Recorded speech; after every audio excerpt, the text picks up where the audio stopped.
Welcome back to the Cardinal Report. We're going inside the Cardinal Corner with the baseball team. We're here at beautiful Zimmerman Stadium as we are about ready to witness a game of flips before practice here.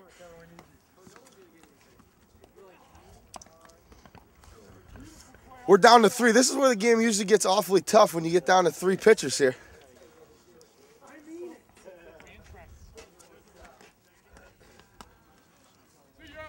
And he's gone. We got a pit winner. Number 46, right-handed pitcher, Trent Anderson. How do you feel after that victory and flips before practice today? Hey, you know what? It's a little cold. I came out ready to play. They weren't ready, and I won. That's how we do it. That's how do you battle these cold elements? I mean, it's very tough, especially being warm for the last 2 weeks. When you get out here in this cold weather, how do you adjust? You try to keep your hands as deep in your pockets as possible. Usually keeps your fingers warm. Sometimes I like to tuck them in between my sweatshirt. It's really tough. I'm here with senior right-handed pitcher Rick Foytek. He's been our closer all year, but our past game this past Tuesday, he got the win in it. Rick, tell me about your experience. You know, it was a big win for us. You know, I came in the 8th inning, down by 1 run.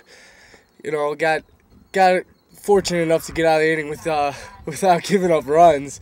And, you know, we just scored 5 runs in the top of the 9th and got a big win there.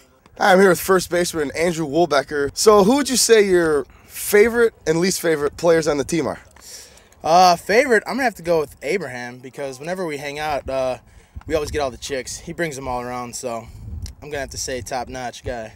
Thanks, guys. We welcome onto the show North Central College Sports Information Director Clark Teuscher. Clark, the men's team just a couple weeks ago won an indoor national championship, and now the rankings come out for the outdoor season, and they're the 7th best team in the country?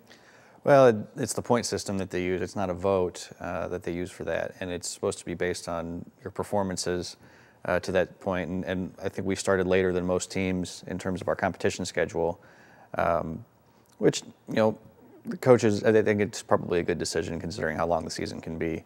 And so we've only had our top guys haven't had a chance to compete in all the different events that they would compete in through the course of a season. So I think you'll see those point totals for a lot of teams fluctuate this early in the season. It's like you were saying, in the indoor season, the Cardinals weren't even the #1 ranked team until the week of the national championships. Yeah, the rankings are designed to reflect a team's probable performance at a national championship, and we didn't have a full picture of that until the week before the meet took place. We didn't have our full lineup of guys to go until the very last week, because we got a couple of teams in late. So I think we're probably going to see a little bit of that as the season goes on here, and by the time we get to the end of the season, we'll probably have the most reliable rankings that we'll have. Mm-hmm.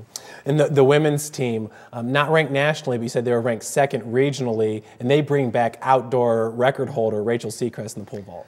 Yeah, they have the 4 individuals that qualified indoors all coming back. They're looking to get a relay team or 2 into the championships.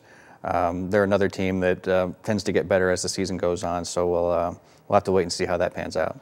Clark, the last time we were covering the softball team, they lost their first game against Benedictine. They haven't lost since. They've rattled off 7 straight victories, and that includes a doubleheader sweep of Elmhurst College to open CCIW play. Well, and I think it coincides with them getting healthier. They've had a lot of injuries early in the season, and they're all starting to come out of it. And it certainly showed yesterday in the conference opener. Pitching and defense were solid in both games. We had a lot of offense in the first game, so it seems to be coming together for them. Holly Roadruck, I believe she pitched the 2nd game, only gave up 1 run throughout 6 innings. And Coach, I mean, Holly was battling a knee injury, but it seems like she's getting stronger and stronger.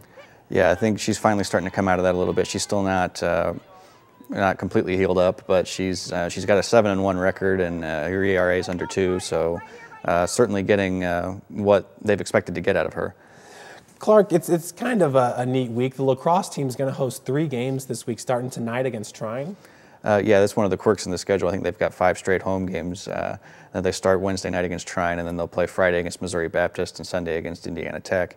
And this opens up a lot of opportunities for them to get the first win in the program's history. I know that they are very much improved over even since the start of this season, and we got 3 chances against teams that are comparable, I think, in terms of talent and depth. So we'd like to see them perhaps pull out a victory sometime this week. Absolutely. Clark, thanks again for all your insight. We'll see you again next week. You bet.